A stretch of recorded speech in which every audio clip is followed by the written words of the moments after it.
Yes, please. Good morning, Simrandeep. Please sit down. Thank you, sir.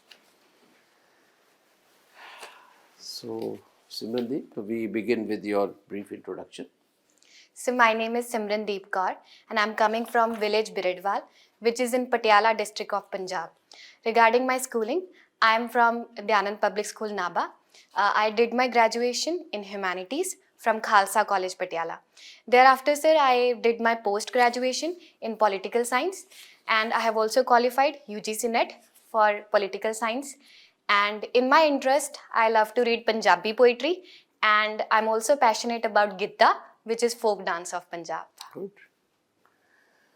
So, let's talk about Punjab. Simrandeep, Punjab continues to be agro-centric and has not done much for the industries, with the result that today Punjab is facing a kind of fiscal distress. Now, how do you think this can be changed?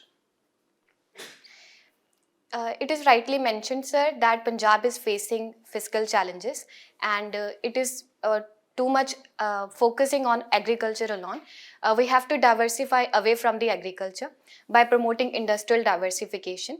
As agriculture is becoming weakness, it can become strength of the Punjab by promoting agro-tech industries, food processing industries and linking the forward and backward linkages. Apart from that, sir, within agriculture only, we can promote crop diversification to go away with monoculture of paddy and wheat and promoting cash value crops. Apart from that, sir, human capital investment is very important where we can promote quality education, the skills which are required in today's century and so that the youth can be made. Simrandeep, every time there is a pollution crisis in Delhi, Punjab is on the hit list. Now, is it really the reason, stubble burning during October, November?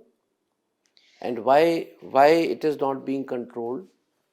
Has Punjab taken any action against it? Yes, sir, stubble burning is one of the issue for the Delhi's or northwestern India's pollution. But other reasons are also there. Sir, stubble burning is creating challenges because, sir, after cultivation of paddy, there is very short window after which wheat is to be sown and there is need of intervention to help the farmers over there.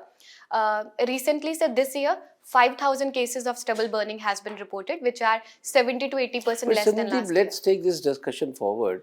How can you force farmers to grow something else when it is more rewarding? Paddy is more rewarding. Shouldn't the government come to their rescue and facilitate them? Yes, sir. Farmers should be given a support system because paddy at this time is providing them security and assurance. But if we can bring in diversification, then they have to be given incentives by promoting cash value crops. Or within the paddy as well, we can bring in changes like we can promote those varieties which are not so water guzzling and their stubble can be decomposed easily and they do not create pollution, sir. Simrandeep, my last question. What is this Islamic NATO? We have heard the word Islamic NATO. Have you heard about it? So I have heard about it, but I haven't able to. Okay, let me tell you. Saudi Arabia and Turkey and Pakistan, they are basically exploring the possibility of, having a group. The media calls them Islamic NATO. Now, how Islamic NATO, so-called, if it is formed, will threaten India? So the countries you have mentioned, Pakistan, Saudi Arabia and Turkey, if they form a Islamic NATO, then it will become a challenge for India. It can create unconventional, non-conventional threats like terrorism. It can also create a challenge for balancing in the West Asia, and we have a lot of interest over there, our diaspora, oil and energy security. So if any group which is formed and if it is promoting anti-Indian elements, then that can be a threat for India. Thank you, Simrandeep. Simrandeep, Yes, good sir. morning. Good morning, sir. You're doing very well, okay? Keep it up. Good. Thank you, sir. So just a follow-up question on foreign policy and then we'll move to something else, all right? Iran protests. What was different this time around? So this time, Iran's protests are different because Iran currently is facing double challenges: internal instability as well as the external threat. Internally, the What else is different? so currently the Iran Fundamental government. difference.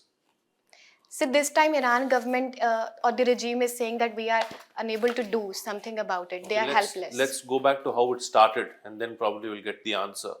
How did the protest start? Where did they start? So the protest started at the Grand Bazaar by the merchant community of the Iran. They started protesting against the economic conditions like hyperinflation and the real currency, which is devaluating. So who are protesting? So Bazari community is protesting. They were not students. Otherwise, usually it's the youth that protest in Iran. For the first time, elderly folk also came and protested. Yes. Okay. Yes. That's how it started. All right. What are the drivers of growth for India? So the drivers of growth for India currently, I can point out. Number one is the youth demographic dividend. No, that is in the budget. Forget about that. You know, the Indian economy is growing at 8%. Yes, sir. What is propelling this growth? So we are introducing reforms in our domestic sector like GST rationalization. So what has that changed or what has that done? So GST rationalization has pushed our economy by bringing relief in the taxation system. We are promoting economic growth by promoting consumption. Consumption. Okay. Yes. One. Next. Secondly, we are diversifying our supply chains around the globe by signing FTAs. Propelling growth. One is consumption. What else is propelling growth? So capital investment. Okay. Very good. Next. And so skill development, which is happening. Skill development is not propelling growth. So that will create jobs in the new Right market. now I'm talking about 8% growth. Na? One is consumption, right? The second one is investment. Next. So I have to. Okay, no problem. We'll move on. Okay. What are the pillars of Atmanirbhar Bharat? So I can recall of 4 pillars: youth, farmers. Forget about definition. Okay? Okay. I want you to tell me, for us to be Atmanirbhar Bharat, what is it that we need? Sir, in different sectors of economy, we need to be self-reliant. For example, sir, in agriculture. That's what Atmanirbhar Bharat means. Yes, sir. Focus area should be? Our manufacturing. Manufacturing. Okay, next. And agriculture also. Okay. And then, sir, in modern technologies, emerging technologies like artificial intelligence. Okay, very good. Finally, all right. What is the size of our budget? Sorry, sir, I have to. Rough figure. Rough estimate. I don't want you to give it to a decimal point. If you don't know, it's okay. We'll move on. No, sir. Okay, thank you. Thank you, sir. Political science. Yes, Okay. sir. What is the difference between a select committee and standing committee? So the difference between select committee and standing committee is the select committee has the members which are appointed by the presiding officer of the house, whereas standing committee is the permanent committee which is whose tenure is 1 year, but select committee is made for specific purpose. Okay. Foreign service is your choice number 3. Okay. What is the future of Greenland? So currently, the future of Greenland is facing existential threat because the US President Donald Trump is pushing forward to acquire Greenland or purchase it. So maybe in future there can be invasion or buying back or some sort of agreement with US, Greenland and Denmark, which may change the security status of and defense status of the Greenland, sir. Let's take a hypothetical situation. US takes over Greenland. What will be its implications for NATO and the relationship with Russia and China? So the implication on NATO will be that because US and Denmark, they are the member of the NATO, and one member who has started aggression, then it may create a crisis to NATO, because it will go against the Article 5 of the NATO, which is one for all for one, collective defense. So if the member of that NATO is going to create the challenge, then it will cause transatlantic divergences between US and the European countries. Secondly, sir, on Russia-China issue, now there will be divide between USA and Europe, and that divide may be beneficial, or that can be leveraged by Russia and China, sir. Okay. My last question. You have to write to the Honorable Finance Minister, and the budget is going to be announced on 1st of February. How to make our economy future ready? What should be your 3 or 4 priority areas in that letter to the Finance Minister? Sir, in my letter to the Finance Minister, the 4 areas where the India should be future ready. First of all, sir, I want to promote the agriculture and rural development. Okay, one is agriculture. Second is heavy investment in emerging technologies. Okay, technology. And third is on human capital investment, quality education and skill. Okay. And fourthly, sir, our defense, that should be modernized. Thank you. Okay, Simran. Have you heard of freebies? Yes, sir. Are they sustainable?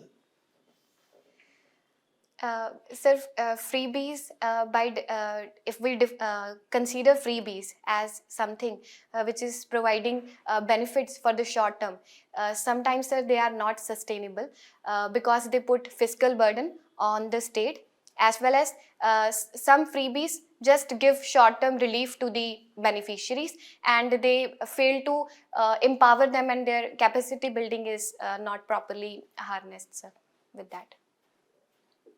So, both ways it is not useful as per your statement.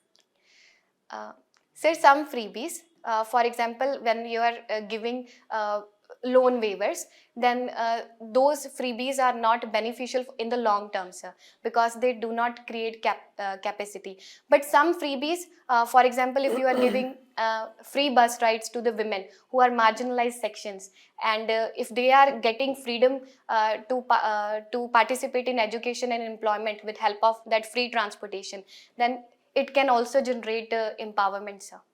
Okay. Punjab is a border state. So, as a border state, what are the special problems Punjab faces?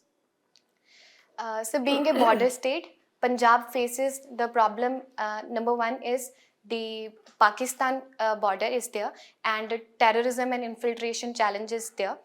Secondly, sir, which we are observing is smuggling of drugs and counterfeit currency from the border area. Thirdly, sir, due to tensions between India and Pakistan over terrorism and connectivity, the challenge of trade and commerce has been thwarted, and the Atari border faces challenges that is reducing the potential of Punjab to participate in trade with Central Asia or Middle East, sir. Okay, Rajasthan also is a border state, and there also drugs are smuggled, but it hasn't affected their youth. Why it has happened in Punjab?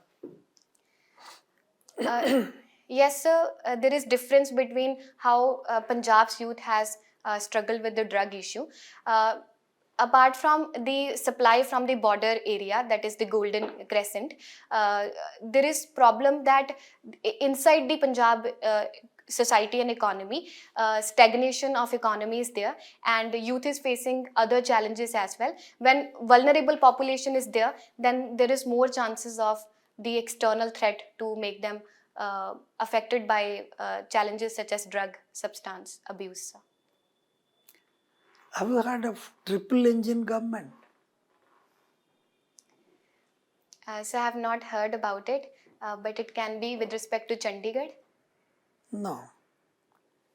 What is double engine government?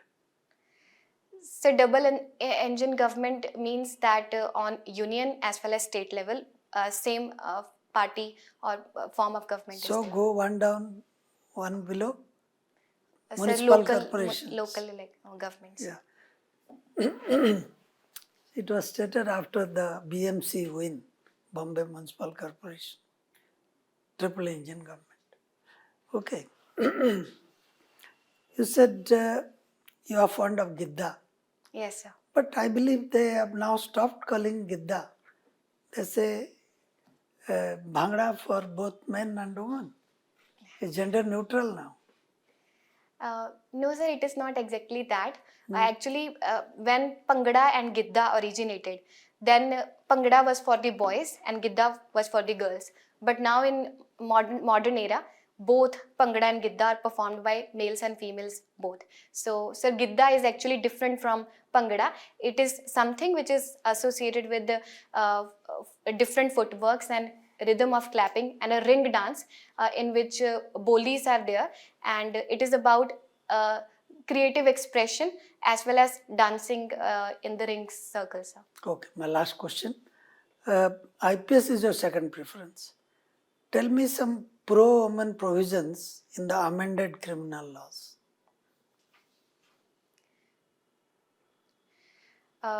Sir, in amended criminal laws in Bharatiya Nyaya Sanhita, there is a provision with respect to so first one is that any women who is facing harassment in a relationship where she was promised to marriage, that Yeah. will be considered a crime. Okay. Apart from that, sir, the initiatives like Zero FIR and Digital FIR, that is also going to empower the women. Zero FIR was there earlier also. EFIR is a new concept. Okay, that is true. Then Sorry, sir, I have to revise the laws. that's all. Simran, can you tell me something about Plato's philosopher king? Yes, sir. So Plato's philosopher king is the ideal form of government where the person who has knowledge and wisdom comes to the power, and there is no check on him. It is the absolute rule. Apart from that, Plato also talks about checking any corruption or nepotism by introducing communism of wives and property, so that philosopher king is someone who personifies knowledge and wisdom, who knows very best how to rule the state, sir. Can we combine Plato's philosopher king with Machiavelli's prince and have a modern ruler? The good points of both?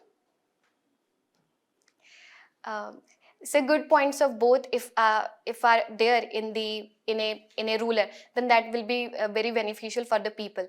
But sir, I personally believe that the person should be democratic as well, and there should be rule of law and constitutionalism, because that checks the arbitrariness and promotes the individual liberty along with the best form of government which we are admiring, sir. Okay. What are your thoughts on the collegium? So collegium system, appointing the judges of Supreme Court and High Court, my opinion is that it should be made more plural and transparent, so that we can have judges who are not having any biases, or they are promoted on the basis of meritocracy as well as diversity. So collegium needs to be more plural and having all the different wings of the government appointing the judges. Okay. According to some analysts, opening of the Kartarpur corridor was a mistake. Do you agree? Sorry, sir, it was best. The Kartarpur corridor, opening of the Kartarpur corridor was a mistake, some people say. Sir, my personal opinion is that it is not a mistake, because the Kartarpur corridor helps us to promote people-to-people connectivity, number one. Secondly, sir, it is the sentiments of the Sikh community of the India, and their shrine is over there and they want to visit there. But sir, challenges are there. I agree that it can be misused by any terrorist or any other element which can threaten our national security. But Indian state is promoting that this Kartarpur corridor is beneficial, and all the challenges are well addressed, sir. Okay. What is the difference between Monroe Doctrine and Donroe Doctrine? So Monroe Doctrine, which was introduced in the 19th century, that was with respect to the isolation of America, that in the Western Hemisphere, no country will come in. It was with respect to the European colonization or influence. Donroe Doctrine is the revised version of the Monroe Doctrine only, that in the Western Hemisphere, only America wants to dominate, and now the focus is on restricting the influence of China and Russia. That is the difference. Simran, my last question. The Indus Water Treaty is in abeyance. What implication it has for India-Pakistan relations? Sir, Indus Water Treaty, which is in abeyance, it is because of the Pahalgam terror attack and aftermath Operation Sindoor started. Sir, it has created tensions between both the countries. But sir, here the message which India wants to deliver to Pakistan is that water and blood cannot flow together. By giving that message, India wants to pressurize Pakistan to shun terrorism, and so that we can also bring in reforms in our relations. And Indus Water Treaty needs to be revisited as well, because sometimes it creates challenges for India's projects on the rivers in Jammu and Kashmir. So sir, tensions are there, but at the same time it is pointing towards revisiting this treaty, sir. Thank you, Simran. Thank you, sir. Simrandeep, can civil administration and civil servants perform optimally without political reforms in India?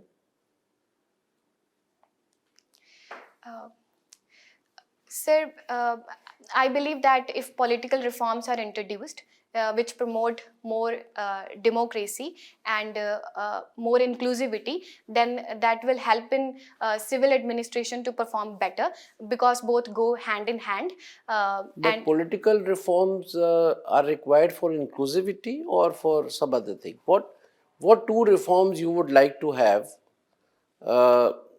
in India to see that the civil servants are able to, do the way the public administration should run?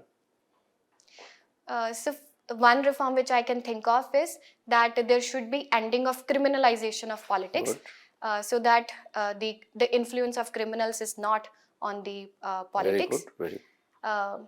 So secondly, which I was earlier talking about, inclusivity, which can come in by inner party democracy, so that in political institution we have diverse interest of various sections of the society, and when they will come to the political power. Do they prevent that inclusivity? Rather, they are more in touch with the people. They want everyone to be benefited. Yes, sir. That's true, sir. But if we have to promote more inclusivity, because... Yes. So thank you, Simran. We are over with the interview. Thank you, sir. You will be proceeding to the adjoining room for a while. We'll call you back for the feedback. Thank you, sir. Thank you.